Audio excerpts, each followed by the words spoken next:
Hi guys review of K-pop Demon Hunters. ఈ movie 1 hour 40 మినిట్స్‌తో నెట్‌ఫ్లిక్స్‌లో stream అవుతుంది. Run time 1 hour 40 minutes అనే కానీ 15 మినిట్స్ అయితే టైటిల్స్‌లోనే పోతుంది. రన్ టైమ్ 1 అవర్ 25 మినిట్స్ అనుకోండి. ఇంకా వీడియోకి ఒక చిన్న లైక్ కొట్టండి గైస్, మనకు కొంచెం సపోర్ట్‌గా ఉంటుంది. ఇంకా ఈ మూవీ బేసిక్ స్టోరీ లైన్ ఏంటంటే, ఒక ముగ్గురు అమ్మాయిలు డీమాన్స్‌ని పాటలతో అంతం చేస్తా ఉంటారు. ఇది ఇలా ఉండగా వాళ్ళకి ఒక చిన్న సమస్య వస్తది. ఆ సమస్య ఏంటి? ఆ సమస్యని వాళ్ళు ఎలా సాల్వ్ చేశారని మనం మూవీలో చూస్తాం. ఇంకా మూవీ ఎలా ఉందంటే, మూవీ రన్ టైమ్ వచ్చేసి 1 అవర్ 25 మినిట్సే గైస్. ఆ 1 అవర్ 25 మినిట్స్ అయితే మీకు చాలా వరకు ఎంగేజింగ్ గానే ఉంటుంది.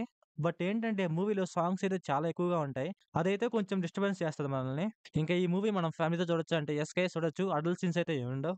చెప్పడం మర్చిపోయాను గైస్, ఇదొక యానిమేషన్ మూవీ. మూవీలో యానిమేషన్ కూడా చాలా బావుంటుంది గైస్. మీరు 'నరుటో', 'వన్ పీస్' యానిమే చూసుంటారు కదా!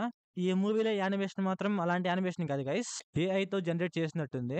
బట్ ఇదంతా పక్కన పెడితే మాత్రం యానిమేషన్ మాత్రం చాలా బావుంది. మూవీలో సాంగ్స్ అయితే చాలా ఎక్కువగా ఉంటాయి గైస్.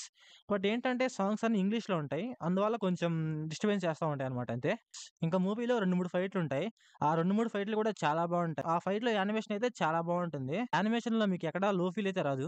మూవీ మాత్రం కేవలం అలా ఎంగేజింగ్ గానే ఎళ్తుంది. పెద్ద పెద్ద హైప్స్ అయితే ఉండవు. నార్మల్‌గా వెళ్తుందన్నమాట. కాకపోతే ఎంగేజింగ్ గానే ఉంటది. మూవీలో ఒక ఐదుగురు అబ్బాయిలుంటారు గైస్. అంటే యానిమేషన్‌తోనే. వాళ్ళైతే చూడటానికి బావుంటారు గైస్. మీకు కొరియన్ మూవీస్ ఇష్టమైతే వాళ్ళైతే నచ్చుతారు. ఎందుకంటే వాళ్ళు కొరియన్ బాయ్స్‌లా ఉంటారు. అండ్ ఇంకొకటేంటంటే మూవీలో వాళ్ళు డీమాన్స్ ఎలా వచ్చారు, ఏంటి అనేసి వాళ్ళు పర్ఫెక్ట్‌గా మనకు డీటెయిలింగ్ ఇవ్వరు. అదైతే నాకు కొంచెం నచ్చలేదు. ఇంకో అమ్మాయి ఉంటది మెయిన్ లీడ్‌గా చేస్తుంది.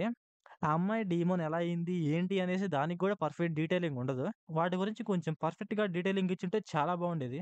నాకు మూవీలో లాస్ట్ సాంగ్ అయితే చాలా బాగా నచ్చింది గైస్. ఎందుకంటే లిరిక్స్ అయితే చాలా బావుంటాయి. ఆ లిరిక్స్ అయితే ఇంగ్లీష్‌లోనే ఉంటాయి. కాకపోతే అర్థమవుతాయన్నమాట. ఆ లిరిక్స్‌లో ఉన్న ఫీలింగ్ మనకు సింపుల్‌గా అర్థమవుతుంది.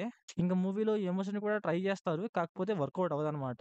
కొన్ని కొన్ని సీన్స్‌లో వర్కౌట్ అవుద్దంతే. ఇంకా మూవీలో సాంగ్స్ ఎలా ఉన్నాయంటే బాగానే ఉన్నాయి గైస్, పర్లేదు. మరీ అంత వరస్ట్‌గా అయితే ఏం లేవు. వినొచ్చు. సో, ఓవరాల్‌గా మూవీ ఎలా ఉందంటే నాకైతే పర్లేదు అనిపిచ్చింది. సో, ఓవరాల్‌గా నా రేటింగ్ వచ్చేసి 2.5 ఔట్ ఆఫ్ 5.